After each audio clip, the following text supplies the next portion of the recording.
আসসালামু আলাইকুম। ওয়েলকাম জানাচ্ছি সবাইকে আমার channel happy home with Farzana. আমার চ্যানেলে যে ডেইলি ব্লগগুলো শেয়ার করা হয়, যদি আপনাদের সেগুলো ভালো লাগে তাহলে লাইক, কমেন্ট এবং সাবস্ক্রাইব করে আমার পাশে থাকবেন। এই ভিডিওটাতে থাকবে আজকে আমি সারাদিন কি করলাম, কিভাবে আমার দিনটা কাটাই, সেগুলো নিয়ে থাকছে ছোট্ট একটা ব্লগ। প্রতিদিন ফার্নিচার সব তো পরিষ্কার করতে পারি না, তো কিছু সিলেক্টেড জায়গাগুলো একটু একটু করে পরিষ্কার করার চেষ্টা করি। আজকে চিন্তা করলাম এখানে চা খাওয়ার যে জায়গাটার যে কর্নার গাছ রাখার যে সেলফটা আছে সেটা আজকে ক্লিন করব। টিউলিপ যে ফুলগুলো ছিল সেগুলো আমি এখানেই রেখেছি, যেগুলো আমি আমার বোনের বাসার ওখানে একটা মার্কেট থেকে নিয়ে আসছিলাম। আর এই স্নেক প্ল্যান্টটা হচ্ছে আমি রোদে দিয়েছিলাম বারান্দায়, সেখান থেকে নিয়ে এসে আমি স্নেক প্ল্যান্টটা খুব সুন্দর করে মুছে তার জায়গা মতো রেখে দিলাম। এই ড্রেসটা আমি গতকালকেই বানিয়েছি, যেটার পিকচার আমি আপলোড করেছিলাম, কিন্তু ডিটেলস বলা হয়নি। আমি আমার নিজের ড্রেস নিজে বানাতে খুবই পছন্দ করি।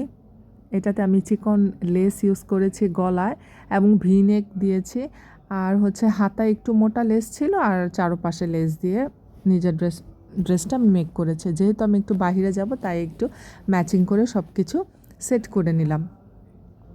আমি ড্রেস মেক করতে খুবই পছন্দ করি, নিজে ডিজাইন করে ড্রেস মেক করতে খুব পছন্দ করি। জুয়েলারি পরতেও ভীষণ ভালোবাসি। আমি জানি প্রত্যেকটা মেয়েই জুয়েলারি পরতে খুব ভালোবাসে। আমার কাছে মনে হয় যে ছেলে মেয়ের মধ্যে ডিফারেন্স তো এটাই না, আমরা জুয়েলারি পরবো, সাজুগুজু করবো, সুন্দর ড্রেস আপ করে বাসায় থাকবো বা বাহিরে যাব, এটাই তো ডিফারেন্স। পরিষ্কার পরিচ্ছন্ন থাকবো। আমার খুবই ভালো লাগে একদম একটু পরিপাটি হয়ে থাকতে। আমি চেষ্টা করি থাকার জন্য। জানি না, আমার থেকে আরও অনেক অনেক বেশি যারা পরিপাটি হয়ে থাকতে পছন্দ করে তাদেরকে আমি দেখতেও ভালোবাসি, তাদের কাছ থেকে আমি অনেক ইন্সপায়ার হই। আমার শিখতে খুব ভালো লাগে। সকালে যাওয়ার আগে আমি দরজা জানলাগুলো বন্ধ করে রেখে তো বের হয়েছিলাম, আসার সাথে সাথে সেগুলো খুলে দিয়েছি, একটু আলো বাতাস আসলে ভালো লাগে। তবে বেশিক্ষণ আমি দরজা জানলাগুলো একদমই যে বন্ধ রাখি এমন খুলে রাখি এরকম না, কারণ প্রচুর ধুলাবালি হয়, আশেপাশে কনস্ট্রাকশনের কাজ চলছে যেহেতু। তো এগুলোকে আমি রাইট জায়গায় রেখে দিলাম।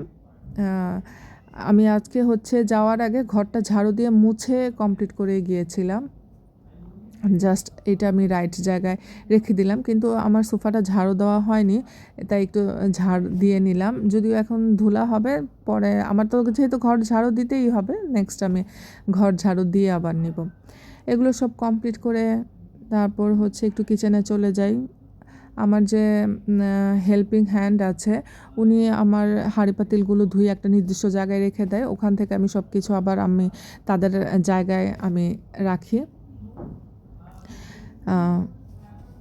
অনেক দিন ধরেই চিন্তা করতেছিলাম আমি আমার কর্নারটা সেটা একটু হচ্ছে ফাঁকা ছিল অনেক দিন। আমি হচ্ছে একটা র্যাটেন সেলফের অর্ডার করেছিলাম, তো সেটা চলে আসছে। এই জায়গাটায় যে ফাঁকাই ছিল, এখন ভালো মতো একটু মুছে নিলাম। মুছে তারপরে হচ্ছে একটা সেলফ আমি এখানে অর্গানাইজ করব। সেলফটা কেমন লেগেছে আপনারা আমাকে অবশ্যই জানাবেন। অনেক দিনের ইচ্ছা ছিল এই সেলফটা আমি নিব। সবচেয়ে বেশি ভালো লেগেছে এটা অনেক কিউট, ছোট সাইজে খুবই কিউট। তো এখানে হচ্ছে অয়েল যে পটগুলো আছে সে অয়েল পটটা রাখবো, আর হচ্ছে ব্ল্যাক পেপারের যে ক্রাশারটা আছে সেটা রাখবো, আর একটা হচ্ছে এমনি শোপিস আর কি পটটা রেখে আমি এই জায়গাটা ডেকোরেট করব প্ল্যান করেছি। তো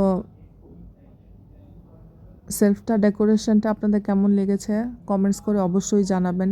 প্লিজ আমার চ্যানেলটা যদি আপনাদের কোনো অংশ ভালো লেগে থাকে, কোনো কোয়ারিজ থাকে, কোনো কিছু জানতে চান, তাহলে অবশ্যই আমাকে কমেন্টস করেন এবং হচ্ছে আমাকে সাবস্ক্রাইব করেন। একদমই নতুন আমি এই সম্পর্কে খুবই কম জানি।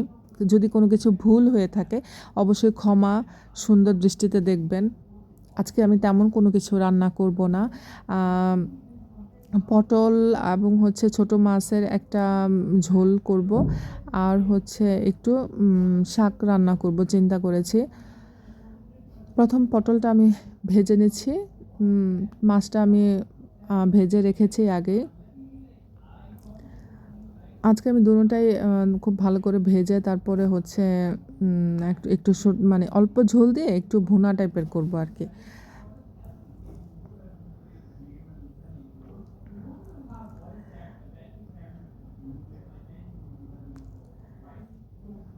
এখন আমি শাকটা হচ্ছে একটু ফোড়ন দিয়ে নিব।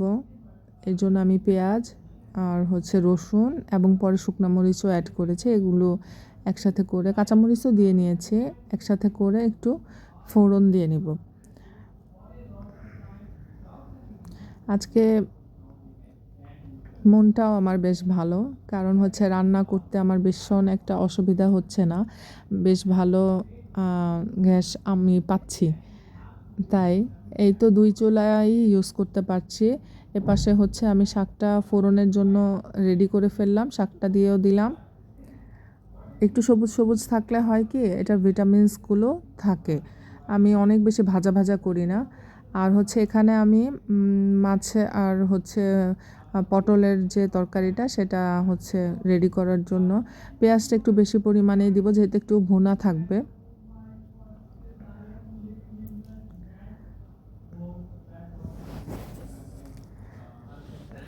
সব মশলা একসাথে পানির মধ্যে আমি একটু আজকে পানির মধ্যে সব মশলা আদা রসুন একসাথে, যে আদা রসুনও দিয়েছি একসাথে করে গুলিয়ে দেন হচ্ছে আমি দিয়ে দিয়েছি। মাছগুলো দিয়ে ধনে গুঁড়াও দিয়ে দিয়েছি এবং সবার শেষে যখন কষানো হয়ে যাবে বা কমপ্লিট হয়ে যাবে তার শেষের পরে একটু জিরা গুঁড়া দিয়ে আমি জাস্ট নামিয়ে নিব। একদমই সিম্পল রান্না। আমি একদম খুব বেশি ফাঁকিবাজ। অ্যাকচুয়ালি আমি রান্না করতে খুব যে পছন্দ করি তা না। তবে এখন আমি ঘর গোছাতে ভালোবাসি। কিন্তু আমি রান্না করতে খুব একটা পছন্দ করি না। তবে আস্তে, আস্তে ভালোবাসার চেষ্টা করছি। চেষ্টা করলে সব হয়। সবাইকে আমার নেক্সট ব্লগ দেখার জন্য আমন্ত্রণ জানাচ্ছি। আসসালামু আলাইকুম।